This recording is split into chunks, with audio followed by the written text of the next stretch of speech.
Most people spend their entire lives explaining themselves to people who already made up their minds. The ones who stopped doing that a long time ago. They're the ones nobody can figure out. And that is not an accident. Why defending yourself is the fastest way to lose the room. Watch what happens the next time someone gets challenged in a meeting. The moment a person starts explaining themselves, something shifts in the room. It is invisible. Nobody names it, but everyone feels it. The person defending themselves just handed over something they cannot get back. Not their argument, their position. There is a behavioral pattern that repeats across every social environment, every professional hierarchy, every relationship where power is quietly negotiated. It goes like this. The person who needs to be understood by the other person has already placed that other person above them. Not in title, in architecture, in the unspoken structure that decides who follows whose lead. And the mechanism that triggers that shift is almost always the same. Someone applies pressure. The other person responds by explaining. The explanation feels reasonable. It feels mature even. But what it signals, to every person watching, is that the pressure worked, that there was something worth defending, that the challenge landed. Here is what makes this particularly precise. The content of the defense rarely matters. It can be articulate, accurate, even convincing. The fact of defending is the signal, and signals operate below the threshold of conscious evaluation. Behavioral researchers who study dominance hierarchies in human groups consistently find the same thing. The individual who maintains composure under social pressure without requiring the group's validation is perceived, across cultures, as the highest status person in the space. Not because they performed confidence, because the absence of a defensive response reads, instinctively, as someone who does not need the room's approval to know where they stand. Think about the last time you watched someone get pressed publicly and hold completely still. No justification, no elaboration, no visible shift in posture or tone. What did you feel watching that? Be precise, because whatever you felt,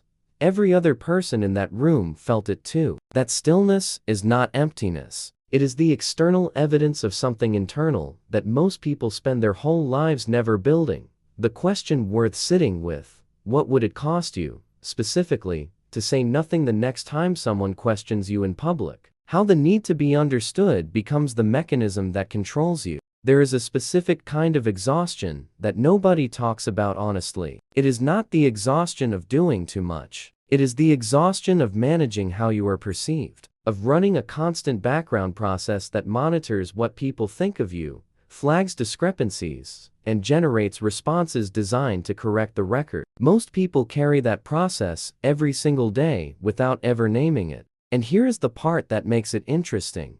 That process is not driven by arrogance. It is driven by something much more common and much harder to admit. The inability to tolerate being misread. The fear that if someone holds the wrong image of you, something real has been lost. There is a pattern that repeats consistently across studies on social hierarchies and group dynamics. The individual who maintains composure under social pressure without seeking the environment's validation is perceived, across cultures, as the highest status person in the space. Not because they performed confidence, because the absence of a defensive response reads, instinctively, as someone who does not need the room's approval to know where they stand. But consider the behavioral logic underneath that fear. If someone's misreading of you has the power to disturb your internal state, what does that tell you about where your sense of self is actually anchored? Not rhetorically, precisely. Because the people who never seem to need to correct that record are not people without feelings. They are not performing indifference. What they have developed is an internal reference point, stable enough that external misreadings simply do not reach the foundation. The critique lands. They register it. They evaluate whether it contains anything useful, and then they let it move past. That is not detachment. That is architecture. Sun Tzu wrote something in the context of military strategy that translates almost perfectly into social dynamics. The general who responds to every provocation has already told the enemy everything they need to know. Predictability is the first vulnerability, and nothing makes a person more predictable than a consistent need to defend a particular image of themselves. Now consider what that means in daily life. Every time you rush to correct someone's perception of you, you are demonstrating the exact outline of your edge. You are showing precisely what kind of pressure produces movement. And someone in that room is taking notes. If you have ever left a conversation more drained than when you entered it even though you won the argument, drop that in the comments. That specific experience has a mechanism behind it, and it is not what most people assume. Why the person who says the least carries the most weight? Here is something that becomes obvious once you see it and impossible to unsee. In any room where people are competing for influence, there is almost always one person who speaks infrequently, defends nothing, and yet somehow anchors the entire dynamic. Decisions get referenced against their silence. Opinions get floated in their direction first. Their absence from a conversation is noticed more than most people's presence. That person is not silent because they have nothing to say. They are silent because they understood something early. Every word you add to a defense reduces its strength. Every explanation you layer on top of a position signals that the position alone was not enough. And a position that cannot stand on its own has already conceded ground before the negotiation begins. This is one of the clearest behavioral laws operating in human groups, and it functions whether you are aware of it or not. What makes it particularly counterintuitive is that most people believe their credibility is built through articulation, through the quality of their arguments, through demonstrating, clearly and completely, that they have thought something through. And sometimes that is true. In technical contexts, in genuine collaborative problem solving, precision of language matters. But in a dominance dynamic disguised as a conversation, which is what most social conflict actually is, articulation is not the variable that determines outcome. Composure is. The Stoic philosophers who built entire disciplines around the practice of voluntary discomfort understood this at a structural level. They trained for it specifically because they recognized that emotional reactivity, in any social environment, transfers power to whoever triggered the reaction. Voluntarily. Think about how that applies to the moment right before you defend yourself. Someone says something designed to move you. Your instinct is to respond, to clarify, to make sure the record reflects the truth. But in that exact moment, the record is secondary. What the room registers is whether you moved. If the value in what you are hearing right now is real, the like keeps it accessible. That is the only reason to mention it.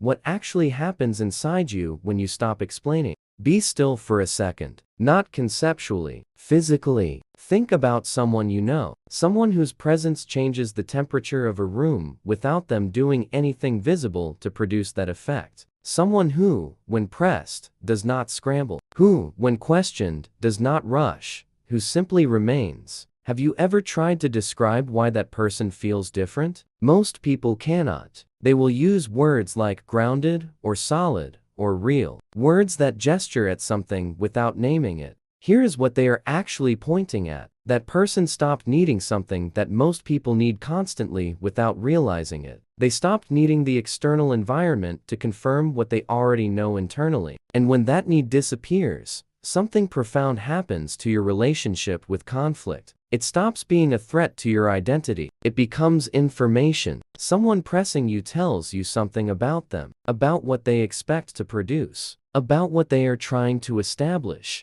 And you can watch all of that clearly, without the noise of needing to respond. There is a cost to this that does not get discussed honestly. When you stop defending yourself, the people around you do not immediately relax into respect. They get uncomfortable first. The absence of a predictable reaction disturbs the social script they expected to run. Some of them push harder, looking for the edge they assumed was there. And when they do not find it, something shifts. Not dramatically, quietly. The way a room changes when someone leaves it who was dominating all the oxygen. Suddenly, there is space. And in that space, a question forms that nobody speaks out loud. What does this person know that makes them this unbothered? That question, unspoken, is the beginning of the only kind of influence that cannot be manufactured. The kind that emerges when people sense, instinctively, that they cannot fully read you. Not because you are hiding, because you are complete. And a person who is complete does not need the room's permission to remain exactly where they are,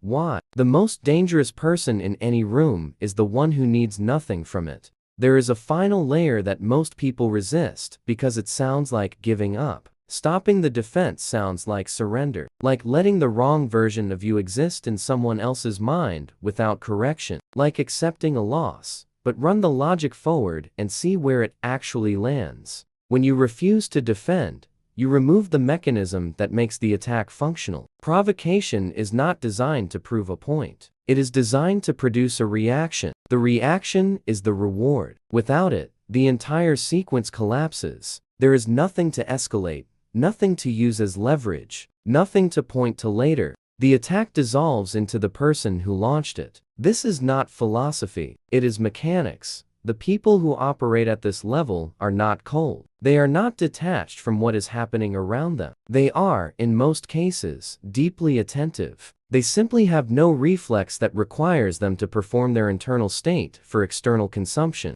They have built what the Japanese concept of zanshin describes as a maintained, continuous awareness that does not spike, does not contract, and does not broadcast. A readiness that looks, from the outside, like stillness, but is anything but passive.